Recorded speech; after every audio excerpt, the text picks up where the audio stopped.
오늘 말씀을 보시면요, 오늘 요한복음을 기록한 사도 요한이 우리에게 누군가를 소개시켜 주고 싶어 하는 것 같습니다.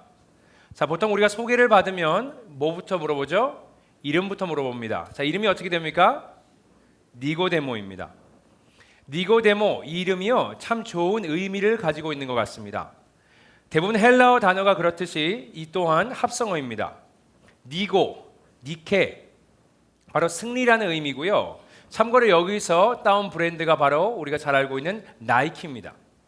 그리고 데모, 백성이라는 뜻입니다. 그래서 여기서 보통 인구 통계를 말할 때 쓰는 demographic 아니면 민주주의를 얘기할 때 democracy, 여기서 이런 단어들이 나오는 겁니다. 자, 그래서 니고데모란 이름의 뜻은요, 백성의 승리라는 뜻입니다. 참 멋진 이름을 가지고 있습니다. 자, 이렇게 멋진 이름을 가지고 있는 니고데모를요, 요한은 오늘 본문을 통해서 이렇게 소개를 합니다. 1절 말씀 함께 보도록 하겠습니다. 읽습니다. 시작. 그런데 바리새인 중에 니고데모라는 사람이 있으니 유대인의 지도자라. 자, 요한이요, 니고데모를 두 가지 방법으로 소개합니다. 첫 번째는 니고데모를 바리새인이라 했습니다. 자, 바리새인들은 어떤 사람들입니까? 복음서에서 가장 자주 언급되는 유대 종교 분파 두 개가 있는데 그 중에 하나는 바리새파고 두 번째는 뭐죠? 사두개파입니다. 자, 바리새파에 대해서 좀 말씀을 드리자면요, 일단 규모가, 사이즈가 그다지 크지 않았습니다. 예수님 시대 때 대략 한 바리새인들이 6,000명 정도 있었다라고 추정을 합니다. 하지만 그들의 사이즈와는 다르게요, 그들의 영향력은요, 그 당시에 엄청났습니다. 자, 왜냐? 그건 대다수의 바리새인들이요, 서기관같이 구약의 정통한 학자들이었기 때문에 그렇습니다. 그리고 이들은요, 단순히 그냥 성경 지식만 많은 것이 아니고 말씀과 율법을 지키기 위해서요, 정말 굉장한 노력을 했던 사람들입니다. 당연히 유대인들 입장에서 이것이 좋게 보였을 것이고, 그래서 그들의 규모는 크지 않았지만 당시에 많은 사람들의 존경을 받았고요, 그래서 큰 영향력을 행사할 수 있었던 겁니다. 또 바리새인 하면 저희들이 잘 알고 있는 것은 예수님과 가장 많이 마찰을 빚었던 사람들이 바로 또 바리새인들입니다. 요한복음에 보시면요, 요한이 바리새인이란 단어를 19번을 사용을 합니다. 19번 모두 다 예수님을 미워하는 사람들, 핍박하고 예수님을 어떻게 죽일까 호시탐탐 기회를 노리는 사람들로 묘사되어 있습니다. 그리고 그들은 결국 예수님을 십자가에 못 박아 죽이는 데 성공합니다. 이런 분파, 바리새파에 속해 있던 사람이 바로 니고데모라는 사람입니다. 자, 또 오늘 본문에서 니고데모를 어떻게 소개한다 그랬죠? 1절에 보시면 유대인의 지도자라 그랬습니다. 이것이 갖고 있는 의미는요, 니고데모는 정치인이다 이런 얘기입니다. 좀 더 구체적으로 말씀드릴게요. 당시 산헤드린이라는 공회가 존재했는데 그곳의 공회원이었습니다. 참고로 산헤드린은요, 대제사장 1명, 그리고 그 당시에 사회에서 가장 영향력이 있는 70명의 공회원으로 이루어져 있습니다. 총 71명입니다. 그리고 그들이요, 이 공회에서 모든 결정들, 사회적 또 종교적 법적인 결정을요, 이곳에서 다 했습니다. 그 중에 결정한 것 중에 하나가요, 이겁니다. 예수는 누구인가? 이것에 대해서 그들이 결정했습니다. 자, 그래서 그들이 어떤 결론을 내립니까? 예수는 거짓 선지자다. 사람들을 혼란스럽게 하는 선동자다. 그래서 그들이 골치 아파했습니다. 예수님 때문에. 그리고 그것에 대해서는요, 나중에 요한복음 9장을 보시면 나와 있는데 예수님께서 맹인 한 명을 치유하시는 사역이 기록되어 있습니다. 자, 그렇게 태어날 때부터 보지 못했던 사람이 보기 시작합니다. 예수님이 치유하셨으니까. 그래서 이 공회원들이, 산헤드린이 그의 부모를 불러서 이렇게 물어봅니다. 당신의 아들이 분명 태어날 때 보지 못했는데 어떻게 보게 됐습니까? 라고 질문을 합니다. 자, 그러니까 이 치유받은 이 사람의 부모가 어떻게 대답하는지 아십니까? 이렇게 대답했습니다. 그에게 물어보소서. 그가 장성하였으니 자기 일은 자기가 말할 것입니다. 이렇게 얘기했습니다. 다시 말해서 돌려서 대답을 거부한 겁니다. 자, 왜 거부했을까요? 그 이유가요, 9장 22절에 나와 있습니다. 여기 보면 이렇게 나옵니다. 그 부모가 이렇게 말한 것은 이미 유대인들이 누구든지 예수를 그리스도로 시인하는 자는 출교하기로 결의하였으므로 그들을 무서워함이러라 했습니다. 자, 이게 뭘 의미합니까? 산헤드린 공회가요, 예수를 그리스도로, 다시 말해 메시아로 인정하는 사람들은 회당에서 출교시키기로, 내쫓기로 결정을 한 겁니다. 그래서 사람들이 두려워했습니다. 이렇게 오늘 본문의 기자인 요한은요, 니고데모를 두 가지로 설명했습니다. 바리새인이요, 또 산헤드린의 공회원입니다. 이렇게 소개한 이유가 있어요. 이거는 현재 니고데모의 입장을 설명해 주는 겁니다. 입장이 어떻습니까? 그는 예수님을 미워해야 되고요, 또 예수님의 가르침을, 또 사역을 막아야 하고요, 또 예수를 따르는 사람들을 심판하는 역할을 맡은 사람이 바로 니고데모라는 겁니다. 자, 그런 위치에 있는 이 니고데모, 어떤 행동을 합니까? 여러분, 돌발 행동을 합니다. 무슨 행동을 했죠? 예수님을 찾아옵니다. 자, 그럼 니고데모가 도대체 왜 예수님을 찾아왔는지, 이런 행동을 했는지 우리 자세히 한번 분석해 보도록 하겠습니다. 먼저 그가 예수님을 언제 찾아왔습니까? 자, 2절을 보시면 이렇게 시작합니다. 그죠? 그가 밤에 예수님을 찾아옵니다. 자, 이게 뭘 의미합니까? 다시 말해서 사람들의 눈을 피해서 지금 예수님을 찾아온 상황입니다. 왜 사람들의 눈을 피하죠? 이미 말씀드렸듯이 니고데모는 예수님을 미워해야 하는 바리새파에 소속되어 있는 사람이고요, 또 더군다나 예수님을 믿고 따르는 이들을 정죄하고 심판해야 하는 산헤드린 공회의 멤버입니다. 그리고 얼마 안 되는 유명 정치인이었기 때문에 사람들이 쉽게 그를 알아봤을 겁니다. 그래서 예수님을 찾아온 것이 발각되면 어려운 일들을 겪을 걸 알기 때문에 아마 들키면 그의 명성에도, 서기관이라는 명성에도 크게 문제가 생길 것이고, 또 바리새파, 산헤드린 공회에서도 방출될 수 있는 겁니다. 이래서 몰래 예수님을 밤에 찾아온 겁니다. 자, 그럼 질문이, 이렇게 위험을 무릅쓰고까지 예수님을 이 사람은 왜 찾아왔을까? 이런 질문이 드는 겁니다. 그게 왜일까요? 자, 먼저 예수님을 찾아와서 뭐라고 니고데모가 하는지 한번 살펴보겠습니다. 2절 말씀 함께 읽도록 하겠습니다. 시작. 그가 밤에 예수께 와서 이르되 라삐여, 우리가 당신은 하나님께로부터 오신 선생인 줄 아나이다. 하나님이 함께 하시지 아니하시면 당신이 행하시는 이 표적을 아무도 할 수 없음이니이다. 자, 먼저 니고데모가요, 예수님을 찾아와서 그가 생각하는 예수님이 누군지에 대해서 고백을 합니다. 뭐라고 했습니까? 당신은 하나님께로부터 왔고, 또 하나님이 함께 하시지 않으면 당신이 하신 일을 할 수 없습니다. 다시 말해, 예수님이 하나님께로부터 왔다, 또 하나님이 그와 함께 하신다, 이렇게 고백한 겁니다. 그리고 이 고백의 의미는요, 예수님께서 누구냐? 하나님께서 이 땅을 구원하시기 위해서 보내신 메시아다, 이렇게 고백하고 있는 겁니다. 다시 말해, 자신의 동료들과는 생각이 다르다, 나는 예수님을 진정 메시아라고 믿는다, 이렇게 고백하고 있는 겁니다. 그가 어떻게 이런 결론을 내릴 수 있었습니까? 여기 보니까 예수님이 행하신 표적 때문이라 그랬습니다. 참고로요, 여기서 얘기하는 표적은 그냥 단순히 예수님께서 행하신 많은 기적과 이적들 때문에 메시아인가 보다라고 생각하는 것이 아닙니다. 여기서 얘기하는 표적은 증거입니다. 다시 말해, 구약 성경을 보시면 율법과 또 예언서를 통해서 앞으로 메시아가 올 것인데, 그 메시아가 어떤 일을 할 것이고, 어떤 말씀을 하실 것이고, 어떤 것들을 이룰 것이다, 기록이 되어 있습니다. 곰곰이 서기관으로서 니고데모가 생각해 보니까, 예수님이 아니고서는, 메시아가 아니고서는 이런 일을 행하실 수 없다, 이런 결론을 내린 겁니다. 그리고 지금 이 시간 그것을 고백하고 있는 겁니다. 그리고 예수님께서 행하신 많은 표적을 보고요, 니고데모뿐만 아니고 예수님과 함께 동행했던 제자들도요, 동일한 결론을 내립니다. 그래서 예수님께서 베드로에게 너는 내가 누구냐라고 물어봤을 때 뭐라고 합니까? 당신은 그리스도시요 살아계신 하나님의 아들이십니다, 이런 고백이 나오는 겁니다. 이렇게 니고데모도요, 여러 표적을 보고 예수님께서 그리스도 메시아시구나라는 결론을 내린 겁니다. 자, 그런데요, 한번 생각해 보세요. 그가 이렇게 위험을 감수하고 예수님을 찾아온 까닭이 단순히 그냥 예수님이 메시아인 것을 고백하기 위함일 것 같으십니까?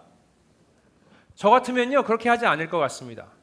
저 같으면 그냥 이렇게 큰 위험을 감수하면서까지 예수님을 찾아가서 당신이 누군지에 대해서 고백하지 않을 것 같습니다. 자, 그럼 니고데모는 도대체 왜 예수님을 찾아간 것일까? 진짜 이유가 뭘까요? 아마 니고데모가 예수님을 뭐라고 부르는지 그 호칭을 보시면요, 우리가 힌트를 얻을 수 있을 것 같습니다. 자, 니고데모는 예수님을 뭐라고 부릅니까? 2절 앞부분을 보면 이렇게 나와 있습니다. 그가 밤에 예수께 와서 이르되 라삐여, 우리가 당신은 하나님께로부터 오신 선생인 줄 아나이다 했습니다. 그를 선생이라 불렀습니다. 자, 이게 뭘 의미합니까? 지금 니고데모가 예수님을 찾아온 이유는요, 뭔가 제자로서 선생님한테 가르침을 받기 위해서 여기 왔다는 겁니다. 그리고 이 가르침은요, 아무나 줄 수 없는 가르침입니다. 왜 그렇습니까? 여러분, 니고데모가 누구입니까? 본인이 서기관이에요. 본인이 사람들을 가르치는, 율법을 해석하고 하나님의 말씀을 해석해서 가르치는 사람입니다. 그런데 그들의 동료들도 여기에 대해서 시원하게 답을 못하는 겁니다. 그래서 누구를 찾아왔습니까? 예수님을 찾아온 겁니다. 그래서 예수님을 보고 그냥 선생이라고 하지 않고 뭐라고 합니까? 랍비라는 호칭을 썼습니다. 자, 당시의 사람들은요, 아무에게서나 그냥 랍비라고 하지 않았습니다. 그건 랍비라는 단어를 히브리어의 그 의미만 봐도 우리가 알 수 있습니다. 랍 무슨 뜻입니까? 크다, 위대하다라는 뜻이고요. 이 나의 랍비, 나의 위대한 스승, 이런 뜻입니다. 다시 말해, 지금 정말 자신이 존경하는 선생에게만 사용하는 존칭이 바로 랍비입니다. 아마 니고데모가 깨달았던 것 같아요. 이 질문에, 지금 내가 이 질문을 갖고 있는데 이 질문에 답을 줄 사람은 예수님밖에 없구나라는 걸 깨달은 것 같습니다. 그래서 예수님을 존칭어를 쓰면서 나의 위대한 스승이신 랍비어라고 부르는 겁니다. 또 이 가르침이 그만큼 중요했기 때문에, 이 질문의 답이 그만큼 듣고 싶었기에 지금 모든 위험을 감수하고 예수 그리스도를 찾아온 것입니다. 자, 이 질문이 뭔지에 대해서는 조금 후에 살펴보도록 하겠습니다.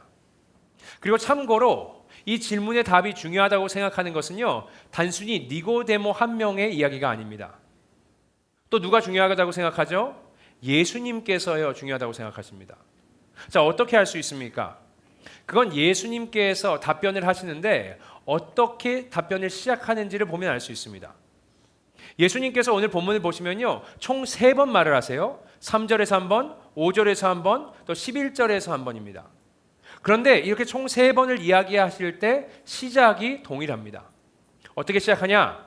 3절, 5절, 11절에서 이렇게 시작했습니다. 3절 일단 보시면 예수께서 대답하여 이르시되 진실로 진실로 내게 이르노니. 이런 표현 많이 들어보셨죠? 그죠? 진실로 진실로 내게 이르노니. 자, 그런데 한번 생각해 보세요. 왜 예수님께서 이런 말씀을 하실까? 이 발언의 의미는 무엇일까? 한번 생각해 보세요. 이런 말입니다. 예수님께서 지금 뭔가를 말씀하실 건데 그게 진짜야, 진실이야, 진리야, 이런 얘기입니다.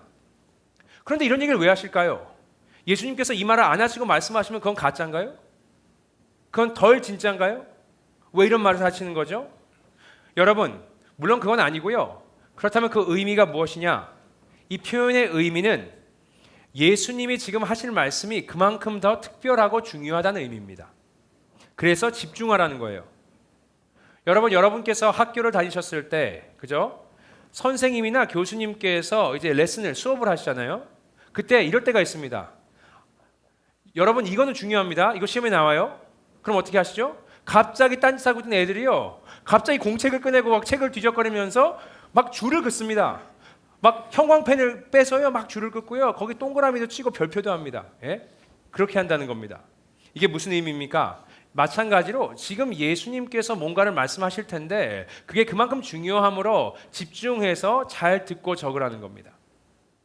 이렇게 니고데모뿐만 아니고요, 예수님께서도 그의 질문, 또 그것에 대한 답에 대해서 중요하게 생각하신다, 이런 얘기입니다. 자, 그럼 질문하겠습니다. 이 중요한 질문이 무엇입니까? 참고로요, 질문이 본문에 나와 있지 않습니다. 왜 그렇죠? 예수님께서 이미 질문을 아시고요, 성격이 급하셨는지 질문을 기다리시지 않고 먼저 답을 해버리십니다. 그래서 우리가 이 질문이 뭔지를 알려면요, 예수님의 답변을 보고 거꾸로 질문이 뭔지 우리가 추측을 해봐야 합니다. 자, 그럼 예수님의 답변이 어떻게 되는지 한번 살펴보겠습니다. 3절 말씀 다시 한번 읽어보겠습니다. 시작. 예수께서 대답하여 이르시되 진실로 진실로 내게 이르노니 사람이 거듭나지 아니하면 하나님 나라를 볼 수 없느니라. 자, 무슨 내용인지 우리 단어를 하나씩 찝어보면서 얘기하겠습니다. 먼저 사람이라 그랬습니다. 다시 말해서 지금 이것은요, 어떤 특수한 사람에게만 해당되는 것이 아니고 모든 사람, 다시 말해서 인간에게, 저와 여러분에게 모두에게 해당되는 메시지라는 겁니다. 뭐라 그랬습니까? 거듭나지 아니하면, 이게 무슨 뜻이죠? 다시 태어나지 아니하면, 자, 어떻게 된다고요? 하나님의 나라를 볼 수 없다 했습니다. 다시 말해, 하나님의 나라, 천국에 들어갈 수 없다. 너희는 구원받을 수 없다. 영생을 누릴 수 없다입니다. 자, 그러면 추측해 보겠습니다. 니고데모가 예수님께 하려는 그 중요한 질문, 모든 것을 다 걸고 예수님을 몰래 찾아온 그 이유, 그게 뭘까요? 질문이 이겁니다. 사람이 어떻게 해야 구원을 받을 수 있습니까? 이제 왜 니고데모가 모든 것을 다 걸고 예수님을 찾아왔는지 아실 겁니다. 왜 예수님께서 진실로 진실로 이르노니라고 말씀하셨는지 알 겁니다. 왜 그렇습니까? 여러분, 구원의 이야기이기 때문에 그렇습니다. 우리에게 구원보다, 천국보다, 영생보다 더 중요한 일이 뭐가 있겠습니까? 하나님의 입장에서, 예수님의 입장에서요, 우리가 영생을 얻는 것, 천국을 들어가는 것보다 더 중요한 일이 뭐가 있겠습니까? 그래서 이렇게 하는 겁니다. 그리고 그것은요, 니고데모에게만 중요한 것이 아니고 저와 여러분에게도 중요한 질문입니다. 우리는 어떻게 해야 구원을 받고 천국을 갈 수 있을까? 왜냐? 우리에게 주어진 이 땅의 시간이요, 길지가 않습니다. 그 다음이 있을 것인데 우리가 천국에 가려면 어떻게 해야지 구원을 받을 것인지 우리가 궁금해하며 우리가 고민해봐야 하는 겁니다. 자, 이 중요한 질문의 답이 뭡니까? 구원받기 위해서는 뭘 해야 된다고요? 거듭나야 한다. 다시 태어나야 한다 하셨습니다. 자, 당황스러우시죠? 여러분만 당황스러우신 게 아니고요, 니고데모도 굉장히 당혹스러워합니다. 자, 생각지도 못한 답변이었어요. 니고데모 입장에서 한번 생각해 보세요. 예수님을 어렵게 찾아갔잖아요. 가면서 별의별 생각을 다 했겠죠. 예수님한테 이 질문을 할 건데 예수님께서 뭐라고 대답해 주실까? 그러면서 이렇게 생각했겠죠. 율법을 더 잘 지켜라. 아니, 그게 아니면 말씀 공부를 조금 더 서기관이라서 열심히 해봐라. 그럼 구원받을 수 있어. 그게 아니면 조금 더 착한 사람, 선한 사람, 나은 사람이 되라. 이렇게 얘기하시진 않을까 생각하면서 예수님께 갔을 겁니다. 그런데 예수님께서 뭐라고 하십니까? 정말요, 생각지도 못한 답변을 하신 겁니다. 다시 태어나라는 겁니다. 자, 이렇게 당황한 니고데모가 이런 얘기를 합니다. 4절 말씀 우리 함께 읽어보겠습니다. 시작. 니고데모가 이르되 사람이 늙으면 어떻게 날 수 있사옵나이까? 두 번째 모태에 들어갔다가 날 수 있사옵나이까? 도무지 생각을 해도 이해가 가지 않는 겁니다. 이미 태어났어요. 나이가 들었고 성장해서 성인이 됐습니다. 어떻게 다시 태어날 수 있냐 이겁니다. 그러니까 그 마음을 아시고, 자, 예수님께서 다시 태어나는 것, 거듭나는 것이 무슨 의미인지에 대해서 상세히 알려주십니다. 자, 5절 말씀 보겠습니다. 5절 시작. 예수께서 대답하시되 진실로 진실로 내게 이르노니 사람이 물과 성령으로 나지 아니하면 하나님 나라에 들어갈 수 없느니라. 자, 이렇게 설명하십니다. 거듭나는 것, 다시 태어나는 것, 거기에 대해서 두 가지를 얘기하시는데 물과 성령으로 다시 거듭나야 된다는 겁니다. 자, 이게 무슨 뜻입니까? 저희 하나씩 그 의미를 살펴봤으면 좋겠습니다. 먼저 물로 태어나는 것, 물로 나는 것은 무슨 의미인가? 여러분과 제가요, 인간이라면 다 경험한 겁니다. 이게 뭐죠? 바로 우리의 육신의 탄생입니다. 며칠 전에 제가 조직신학 클래스를 하면서 언급했는데 예수님께서는요, 육신의 탄생을 뭐랑 비유하시죠? 물로 비유하십니다. 자, 왜 그렇습니까? 아기가 태어날 때 뭐가 터지죠? 예, 남성분들만 계셔서 잘 모르시는 건데, 양수가 터지면서 아이가 나오는 겁니다. 그죠? 마찬가지로 이것을 비유하여서 지금 예수님께서는요, 우리의 육신의 탄생을 물로 난다라고 비유하고 계시는 겁니다. 자, 그런데요, 거기서 멈추지 않으시고요, 육신의 탄생에 대해서 또 이렇게 알려주십니다. 6절 말씀 보면 이렇게 시작합니다. 육으로 난 것은 육이요 했습니다. 여기서 육이라는 단어가 원어인 헬라어로 보시면요, 살스라는 뜻입니다. 다시 말해서 이 단어는 우리의 몸, 그냥 우리의 몸뚱아리, 육신을 일컬을 때만 사용되는 것이 아니고요. 대부분 성경에서는 인간의 죄성을 얘기할 때 사용되는 단어입니다. 자, 그럼 이게 뭘 의미하냐? 예수님께서 인간으로서 우리의 죄성에 대해서 우리에게 알려주시는 겁니다. 우린 이미 태어날 때부터, 그죠? 양수가 터지고 그 순간부터 우리는, 아니 그 전부터, 잉태됐을 때부터 이미 죄인으로 태어났다는 겁니다. 왜? 죄성을 가지고 있으니까. 이것을 우리가 전문 용어로 뭐라고 하죠? 원죄라고 하는 겁니다. 다시 말해서 죄인인 인간은 죄인으로서 거룩한 하나님의 나라 천국에 갈 수 없다는 겁니다. 우리의 지금 이 상태가 죄인이기 때문에요, 물로만 태어나서는 우리가 천국에 들어갈 수 없는 상태라고 얘기해주고 있는 겁니다. 그리고 이것은요, 나중에 바울이 그의 서신을 통해서도 자주 언급을 합니다. 예를 들어서 로마서 3장을 보시면 이렇게 얘기했습니다. 유대인이나 헬라인이나 모두 다 죄 아래에 있다. 그리고 의는 하나도 없다 했습니다. 결과가 어떻게 되죠? 로마서 6장에서 죄의 싹은 사망이라 이렇게 얘기하시는 겁니다. 다시 말해서 인간은 죄 때문에 하나님의 나라 천국에 들어갈 수 없는 상태이고, 영생을 얻는 것이 아닌 그들에게는 사망이 주어질 거다, 지옥을 가게 될 거다, 이렇게 얘기하고 있는 겁니다. 그래서 결론은 우리가 구원을 받기 위해서는 물로 태어나는 것만으로는 불가능하고 반드시 성령 하나님의 영으로 다시 태어나야 한다는 겁니다. 그리고 이렇게 말씀하셨습니다. 7절에 읽겠습니다. 시작. 내가 내게 거듭나야 하겠다 하는 말을 놀랍게 여기지 말라. 뭐라고 니고데모에게 하십니까? 대단한 얘기가 아니야. 너희가 놀랄 일이 아니야. 당연한 거 아니니? 죄인은 천국에 갈 수 없어. 구원받을 수 없어. 이렇게 얘기하고 계시는 겁니다. 또 이렇게도 얘기하십니다. 10절 말씀 읽어보겠습니다. 시작. 예수께서 그에게 대답하여 이르시되 너는 이스라엘의 선생으로서 이러한 것들을 알지 못하느냐. 그리고 이 사실은요, 하나님의 말씀을 가르치는 율법학자, 서기관인 니고데모는 당연히 알았어야 하는 일이다, 이렇게 얘기하고 있는 겁니다. 이렇게 우리 모두 죄인이기에 우리는 스스로를 구원할 수 없고 오직 성령으로 다시 태어나야지만, 거듭나야지만 구원을 받을 수 있다, 이렇게 얘기하고 계시는 겁니다. 자, 그럼 여기서 중요한 질문을 해봐야죠, 그죠? 하나님의 영, 성령으로 태어나는 것, 거듭나는 것은 도대체 무엇인가? 오늘 본문을 통해서요, 성령으로 태어난 사람의 특징이 어떤 모습인지 두 가지에 대해서 우리 나눠보도록 하겠습니다. 첫 번째는요, 13절과 14절에 등장합니다. 한번 읽어보겠습니다. 13절부터 14절 시작. 하늘에서 내려온 자 곧 인자 외에는 하늘로 올라간 자가 없느니라. 모세가 광야에서 뱀을 든 것 같이 인자도 들려야 하리니. 자, 뭐라고 합니까? 예수님께서요, 인자에 대해서 얘기합니다. 자, 인자가 누구죠? 대충 보니까 이렇게 이야기하시는 거 보니까 예수님 맞습니다. 예수님께서요, 가장 즐겨 사용하셨던 호칭이 뭐예요? 공생애 때 인자입니다. 자, 그럼 인자이신 예수님께서 어떻게 하셨다고요? 보니까 하늘에서 오신 자, 다시 말해 하나님 아버지께 보냄을 받은 자, 이런 뜻입니다. 그리고 보냄을 받아서 그가 뭘 했다고요? 이렇게 얘기를 합니다. 모세가 광야에서 뱀을 든 것처럼 본인도 들려야 할 것이다. 자, 도대체 이게 무슨 말인가? 이게요, 민수기 21장에 있는 말씀을 지금 인용한 겁니다. 무슨 내용입니까? 제가 요약해 드릴게요. 광야 생활을 하고 있던 이스라엘 백성들이요, 잘하는 거 있잖아요. 그게 뭐죠? 불평하고 불만하는 거, 그것도 합니다. 이번에는 만나를 주니까 만나가 맛이 없어요. 그리고 이렇게 얘기합니다. 하찮은 음식이다, 이렇게 얘기했습니다. 그리고선 지겨워요, 싫답니다.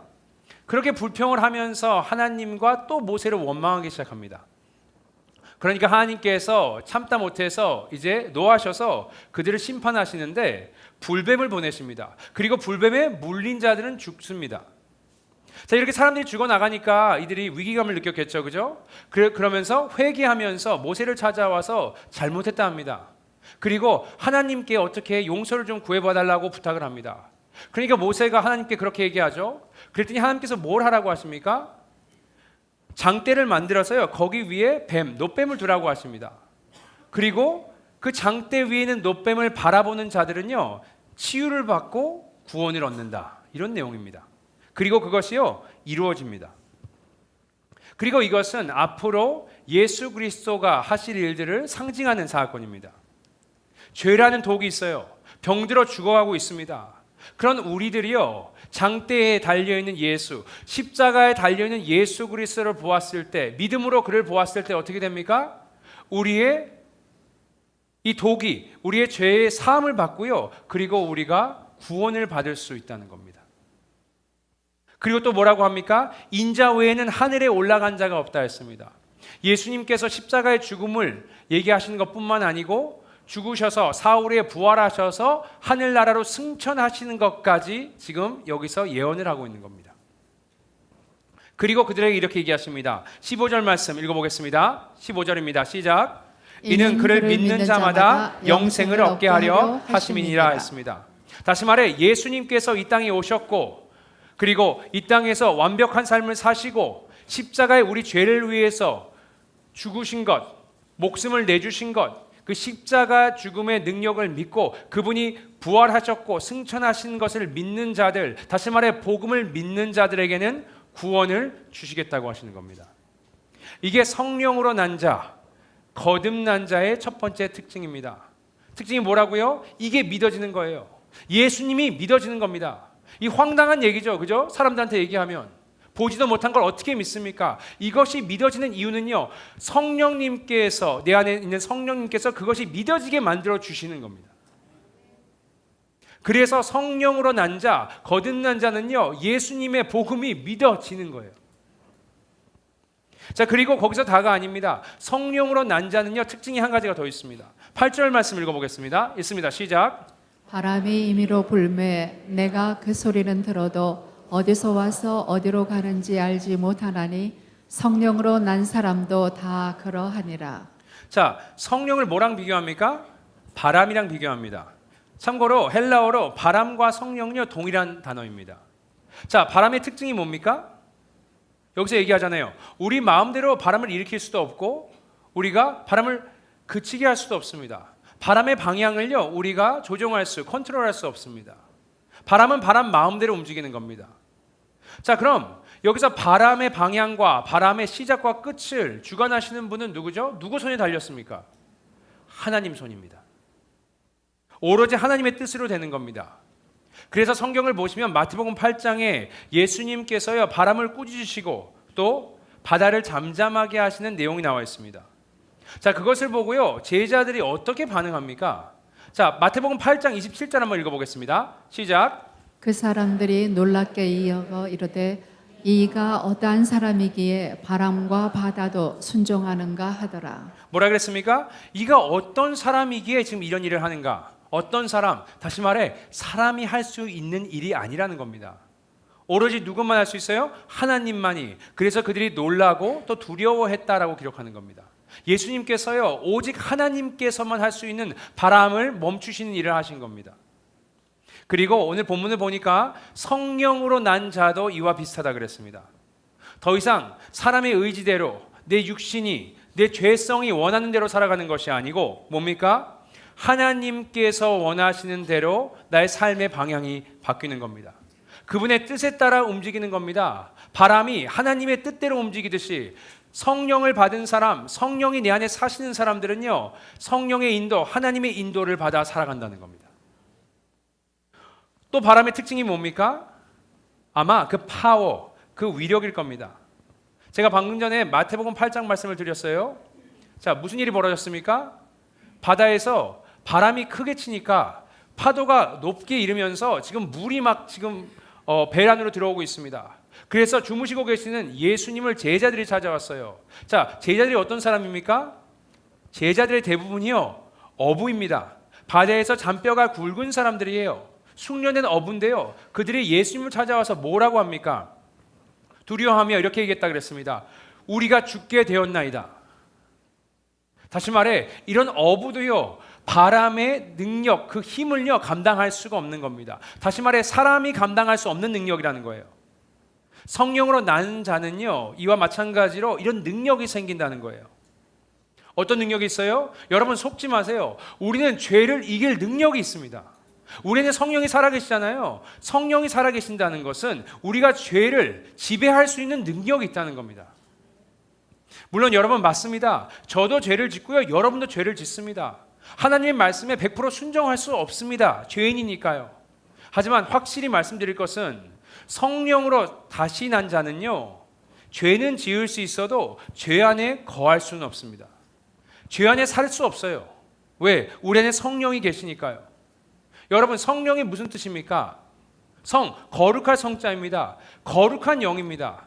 내 안에 거룩한 하나님께서 살아계시기 때문에 죄가 내 안으로 들어왔을 때 알레르기 반응을 일으키는 거예요. 내 안에 있는 성령님께서 싫다 하시는 겁니다. 그래서 내가 죄를 지을 수는 있어도 죄 안에 거할 수는 없는 겁니다. 왜? 내 안에 있는 성령님께서 불편해 하셔서 그걸 못하게 만드십니다. 그럼 성령님이 계시다는 걸 어떻게 알 수 있습니까? 내 안에? 내가 죄를 지었을 때요, 분명히 회개하게 되어 있습니다. 왜 그렇죠? 성령께서 그 회개로 우리를 이끄십니다. 또 말씀드렸듯이 성령으로 난 자는요, 없던 것이 생깁니다. 삶의 변화가 일어나요. 자, 오순절 마가의 다락방에서 제자들이 모였습니다. 무슨 일이 일어났습니까? 사도행전 2장 2절부터 4절까지 말씀 함께 읽어보도록 하겠습니다. 시작. 후련히 하늘로부터 급하고 강한 바람 같은 소리가 있어 그들이 앉은 온 집에 가득하며 마치 불의 혀처럼 갈라지는 것들이 그들에게 보여 각 사람 위에 하나씩 임하여 있더니 그들이 다 성령의 충만함을 받고 성령이 말하게 하심을 따라 다른 언어들로 말하기를 시작하니라. 자, 무슨 일이 벌어졌습니까? 그들이 함께 모여서 기도하고 있었습니다. 그랬더니 오순절이 되었는데 그때 성령께서 그들에게 바람같이 임하셨다 그랬습니다. 그리고 거기 있던 모든 사람들이 성령의 충만함을 받았습니다. 그 중에 한 명이 우리가 잘 알고 있는 사도 베드로입니다. 자, 베드로가 누구입니까? 예수님을 잘 따랐죠. 하지만 예수님을 마지막에 3번이나 부인하는 그런 죄를 지은 사람입니다. 겁쟁이에요. 그렇지만 성령을 받은 베드로에게 무슨 일이 생깁니까? 그의 삶의 변화가 생깁니다. 어떻게 되죠? 완전 다른 사람 같아요. 예수님을요, 수천 명 앞에서 너희들이 예수 그리스도를 죽였다, 하나님이 보내신 이를 니들이 부인했다, 이렇게 책망하면서 예수를 믿으라고 복음을 선포하기 시작합니다. 어떻게 이게 가능하죠? 베드로가 아니에요. 그건 베드로 안에서 역사하시는 성령님의 증거입니다. 이게 성령으로 난 자의 증거입니다. 그리고 더 이상은요, 베드로가 자기가 하고 싶은 말 그것만 하지 않습니다. 하기 싫은 말, 하기 부담스러운 말도 하게 됩니다. 왜? 성령께서 인도하시니까. 그래서 성령 충만한 제자들이 예수를 못 박았던 산헤드린의 사람들, 종교 지도자들에게 뭐라고 얘기합니까? 복음을 그만하라 하니까 뭐라고 합니까? 사도행전 4장 19절부터 20절 말씀 읽어보겠습니다. 시작. 베드로와 요한이 대답하여 이르되 하나님 앞에서 너희의 말을 듣는 것이 하나님의 말씀을 듣는 것보다 옳은가 판단하라. 우리는 보고 들은 것은 말하지 아니할 수 없다 하니. 뭐라고 합니까? 더 이상 자기가 하고 싶은 말을 하는 것이 아니고요, 성령님께서 원하시는 말씀을 하기 시작하는 겁니다. 성령의 이끌림을 받는 삶을 살게 되는 겁니다. 더 이상 자신을 위해서 살면서 인생을 허비하지 않아요. 주님께 자신을 완전히 드리는 겁니다. 그리고 니고데모도 이런 예수님의 가르침을 받고 나중에 보니까 거듭난 것 같습니다. 그 증거가요, 요한복음을 계속 보시면 끝부분에 나옵니다. 19장 39절에서 40절 말씀 읽어보겠습니다. 시작. 일찍이 예수께 밤에 찾아왔던 니고데모도 모략과 침향 섞은 것을 100리트라쯤 가지고 온지라. 이에 예수의 시체를 가져다가 유대인의 장례법대로 그 향품과 함께 세마포로 쌌더라. 아멘. 뭡니까? 더 이상 예수님을요 밤에 찾아오지 않아요. 더 이상 예수님을 부끄러워하지 않아요. 두려워하지 않아요. 자, 여기서 예수님의 장례를 치러준 겁니다. 이것은 뭡니까? 사람들 보는 앞에서 그 장례를 치러준 겁니다. 아마 로마 사람들이, 또 유대 지도자가 자, 누가 예수의 시체에 다가오나 한번 보자 하고 있었을 겁니다. 벼르고 있었을 거예요. 근데 갑자기 누가 등장합니까? 니고데모가 등장하는 겁니다. 바리새인이고요, 또 공회원인 이 니고데모가 와서요 그의 장례를 치러주는 겁니다. 자, 더 이상 뭡니까? 나는 변했어. 나 이제 더 이상 예수의 복음을 숨기지 않아. 나는 그리스도인이야. 그러면서 자신이 당할 불이익을 알고 있음에도 불구하고 어떻게 합니까? 담대히 나아가는 겁니다. 이게요, 성령이 계신 자, 내 안에 성령이 계시면 거듭난 자의 모습과 증거인 겁니다.